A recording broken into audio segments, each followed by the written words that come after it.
उन्हें दलित youth icon कहा जाता है। इस एक बात बताओ, सबसे स्टार्टिंग में दलित यूथ आइकॉन क्यों बना देते हैं यार? काशीराम जी को भी दलित नेता।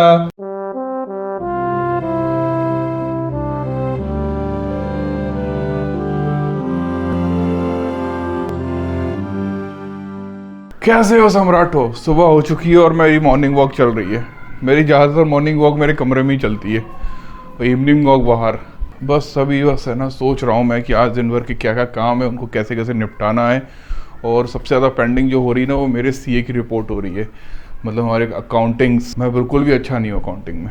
फिर मेरे DJI का कैमरा इतना छोटा है ना, मेरी लाइफ के अंदर ऐसा घुल मिल सा जाता है ना ये कैमरा, बिल्कुल भी एहसास नहीं होता कि कोई बड़ा सा कैमरा मुँह पे लगा रखा है और कुछ रिकॉर्ड कर रहे हैं।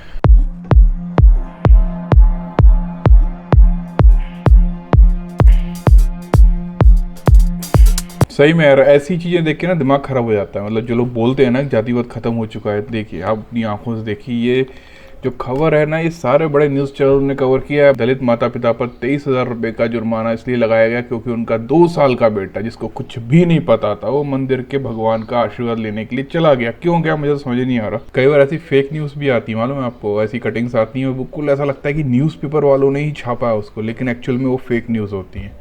लेकिन ये तो फेक न्यूज़ नहीं है ना। कर्नाटक में कोप्पला जिले के मियापुर गांव में अनुसूचित जाति के एक परिवार के 2 साल के बच्चे के मंदिर में घुसने पर उस परिवार पर 23,000 रुपयों का जुर्माना लगाने के मामले में पुलिस ने 5 लोगों को गिरफ्तार किया है। अभी भी होता है और ये तो न्यूज़ में आ गया। ऐसे तो हजारों हैं जो न्यूज़ में आते ही नहीं है। आ रहा हूं। पिछली बार की गलती से ना मैंने कुछ सीख ली है।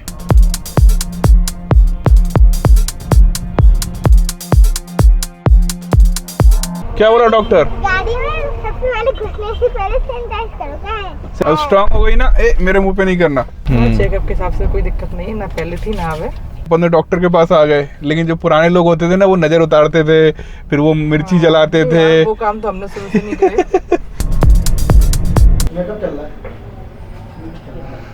शोर नहीं करना। ज्यादा और ज्यादा कर।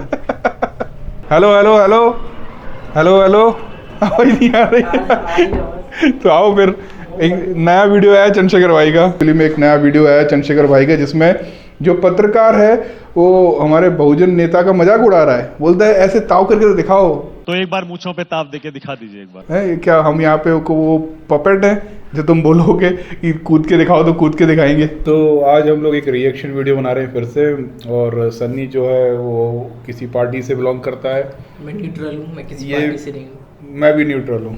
नहीं देखो, मैं एक बात क्लियर कर दूं, मैं पहले किसी पार्टी का कार्यकर्ता था, ठीक है? अब था, अब था। है नहीं, अब नहीं है। लेकिन अब नहीं हूँ। लेकिन हाँ, इतना कह सकते हो कि कुछ जो कैडर है ना, उनके तहत मानते हुए मैं समर्थक हूँ। कैडर तो यार सभी के लिए था ना। हाँ तो नहीं, सबके लिए नहीं है। Hello mic testing. न्यूज 24 के इस खास शो मंथन उत्तर प्रदेश में एक बार फिर से आपका स्वागत है। मैं हूं मानक गुप्ता। एक एक करके सारी हस्तियां आ रही हैं उत्तर प्रदेश चुनाव से जुड़ी हुई इसी मंच पर। और उसी कड़ी में अब जो शख्स मेरे साथ मौजूद हैं, उन्हें दलित यूथ आइकॉन कहा जाता है। इस एक बात बताओ, सबसे स्टार्टिंग में दलित यूथ आइकॉन क्यों बना देते हैं यार? काशीराम जी को भी दलित नेता। वो इसलिए लगाते हैं कि इनकी जो मेन स्ट्रीम मीडिया है ना, अब किसी भी जाति से हो, लेकिन दलित टैग लगाना जरूरी है, क्योंकि वो आपको एहसास करा रहे हैं आप पूरे देश के नेता नहीं हो, आप पूरे देश के युवाओं का आइकॉन नहीं हो, आप केवल दलितों के आइकॉन हो। चंद्रशेखर आजाद रावण, इन्हें दलित यूथ आइकॉन तो कहा ही जाता है और इनको ऐसे भी डिस्क्राइब किया जाता है कि ये उत्तर प्रदेश में अब दूसरे नंबर के दलित नेता बन गए हैं मायावती के बाद। मतलब इतनी देर में 3-4 बार दलित दलित दलित। वो तो अब आपने देख लिया दलित दलित, लेकिन अब ये देखिए कितने महीन तरीके से, स्मार्ट तरीके से लड़ाने का काम करती है उन्होंने मंच पे ही, कि दूसरे नंबर के दलित नेता। अब यार दूसरे नंबर पर कौन सुनना पसंद करेगा बताओ? ये परिचय कैसा लगता है आपको? एक दलित यूथ आइकॉन समझ रहे हो, और दूसरा दलितों के दूसरे सबसे बड़े नेता उत्तर। बेइज्जती कर रहा है यार, मतलब मजाक उड़ा रहा है यार, ये तो साफ साफ। और हमारे लोग कौन जाते मजाक उड़वाने? यही पूछ रहे हैं उसके बाद कि कैसा लगता है ये सुन के प्रदेश में मायावती के बाद। तो अगर गरीब यूथ आइकन कह देते तो भी चल जाता। क्या बात है, बोले दलित आपसे तो उम्मीद नहीं कर रहा था कि मैं ये नहीं कह रहा हूँ कि दलितों के बाहर यूथ में आपकी पहुंच नहीं है या आपकी अपील या फॉलोइंग नहीं है। मैंने ये एक नहीं बार और गरीब यूथ आइकन कह दो चल जाएगा। हर गरीब खुद में चंद्रशेखर को देखता है। तो मुख्यमंत्री चाहे कितनी ताली बजाते हैं, सच तो ये है कि थाली गरीबों की खाली है। तो आप दूसरे नंबर के दलित नेता नहीं है क्या उत्तर प्रदेश के? बहुजन पहले नंबर के कहूँ तो कैसा वो लगेगा? लड़ाने में मत मस्त कहो। है। बोल रहे हैं बहुजन बोलो, बहुजन बोलो, बहुजन क्यों बोलो। बोलेंगे? पेड़ है। वो ये कहती हैं, मतलब वो उन्होंने डायरेक्टली नहीं कहा, उनकी पार्टी के नेता कहते हैं कि आप बहुजन के दलितों के वोट काटने के लिए इस चुनाव में उतरने वाले हैं। स्वागत है, उनको पता ना काट लेंगे। हमने तो पहल की थी कि रोको, बचा लो उत्तर प्रदेश, लेकिन बचाना नहीं चाहते हो। अब वो क्लियर ही कह रहे हैं यार कि बचा लो उत्तर प्रदेश को। और इसमें बोलने के लिए मेरे लिए क्या रह गया? कौन से ऐसे मूल्य हैं कांशीराम के जो बहन मायावती ने छोड़ दिए, त्याग दिए, तिलांजलि दे दी, त्याग कर दिया? क्यों आप इतने नाराज हैं? अरे कौन सा मूल्य है बताइए? ये बताए, मेरे आपके कहने से कोई बदल जाएगा क्या? आइए हम अपनी बात करते हैं। उत्तर प्रदेश छोड़िए, वो बदले ना बदले, अगर वो आप रिटायरमेंट का टाइम हो गया है, छोड़िए। अब आप आइए ना, वो तो बीता हुआ कल है। आप आने वाले कल पे बात करिए, दलितों का क्या होने यही है वाला ना, तो ये आप क्यों हमेशा बात क्यों नहीं हमेशा करते गलत वो करते हैं कि रिटायरमेंट का समय हो गया। भैया कहाँ से रिटायरमेंट का बताओ मुझे। आज पूरे देश के सीएम को उठा के देख लो, उनकी एज, ठीक है, इस देश के प्रधानमंत्री की एज उठा के देख लो। भैया तुम छोटे हो तो इसकी उनकी क्या गलती है? मतलब तुम अभी काम करो। कांशीराम साहब ने 30-35 साल संगठन चलाया है अपना। क्यों नहीं कहते कि अब आप रिटायर हो जाइए, अब आपका टाइम हो गया और मुझे आने दीजिए? ये देखिए ना, आपके यहाँ पोस्टर लगा हुआ हर पार्टी के नेता का। देखिए, बीजेपी से योगी जी हैं, समाजवादी से अखिलेश जी हैं, और बसपा से सतीश मिश्रा जी हैं। हाँ। बताइए आपके यहाँ मायावती जी का पोस्टर कहाँ है? हाँ। अब उनसे वो खुद ही नहीं, अब तो उन्होंने दे दिया मिश्रा जी को कि मिश्रा जी चलाएं जैसे चलानी है।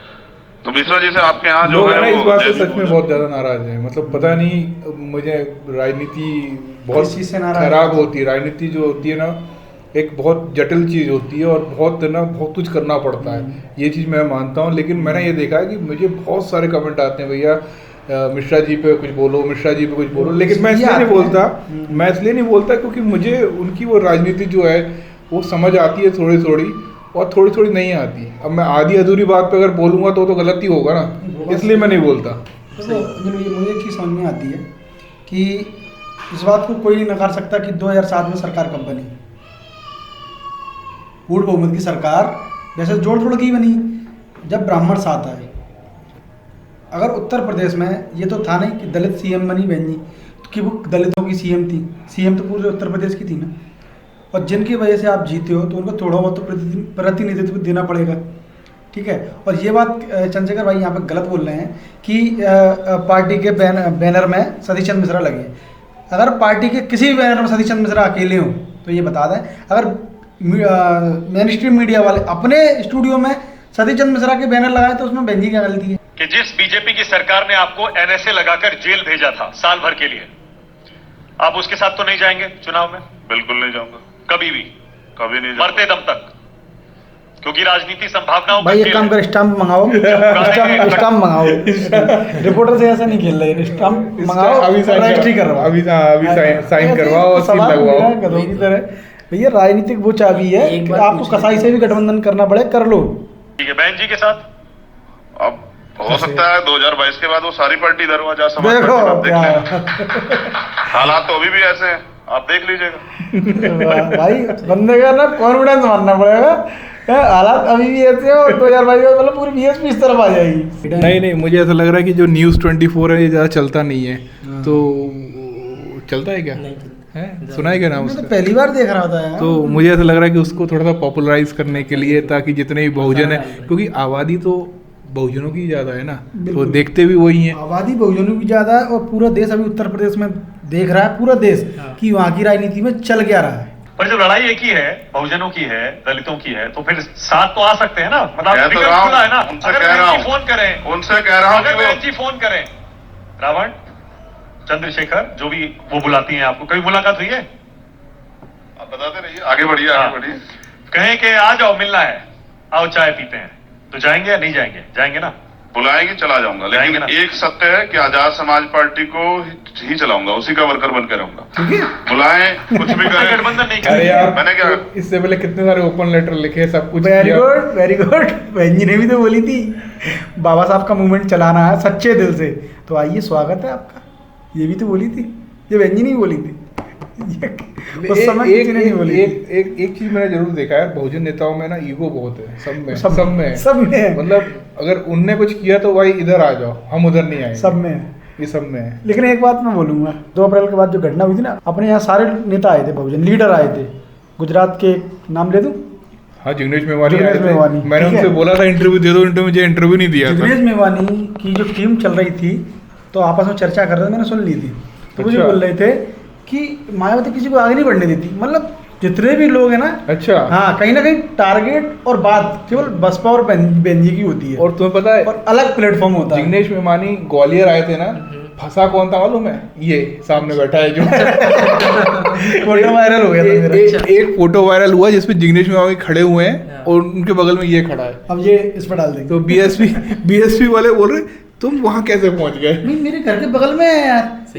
अरे इसका जो घर है ना, उसी गली से निकल रहे थे, वहीं खड़ा था और ये। मेरे घर के जो गली है ना, उसके आगे राकेश टमोटिया का घर है, जो खत्म हुआ था, वो वहां से निकल, मतलब उनका निकलना नहीं हुआ, मेरा नहा के निकलना हुआ बीएसपी कार्यालय के लिए, और इनका निकलना हुआ अपने दौरे के लिए। नहीं, अगर ठीक है, तो भी दिक्कत क्या है? वो तो एक नेता है समाज। अब एक्चुअली अरे तो बीएसपी में था ना वो। तो क्या हो गया? अरे हर पार्टी में कुछ एंटी होते हैं, तो कुछ मेरे विरोधी मेरे पार्टी में, वो सब में ही होते हैं। तो वो लोग ये देख रहे, तो उन्होंने फोटो मतलब इधर उधर ऊपर तक पहुंचा दिए कि देखो सन्नी जिग्नेश मेवानी के साथ।